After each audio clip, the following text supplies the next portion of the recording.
And here's our last little piece of the standard library. This is limits.h and float.h. These macros for the preprocessor are actually just there so that you can use them should you need to know, or your program needs to know what is the maximum value that a character or an integer or a long can hold, and then you can make possibly a decision in your code to use an unsigned or something like that. It mostly came from trying to keep your variables as small as possible and use a minimum amount of memory so that you didn't declare an integer if you could do everything you wanted to in a short or even in a character. With the huge amounts of RAM that we have these days, it's really not all that necessary. It can, of course, be necessary if you're writing embedded code or something along those lines where you need to keep things as small and tight as possible. But generally, we unfortunately don't worry about those kinds of things that much anymore. But limits.h and float.h are still required to be there, and they do have these values hard-coded by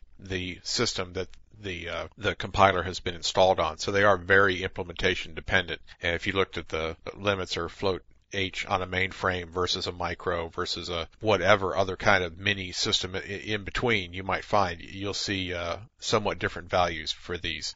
You won't run across them very often in your typical coding or looking through code for maintenance, but I just wanted to show you that they are out there and they are available for your enjoyment. So that's the end of the standard library and pretty much the end of our video series. We're going to have a wrap-up video for a little bit of review coming up here, and I really enjoyed presenting this to you, and I hope you enjoyed learning some more about the C programming language. So I'll see you over in the review area.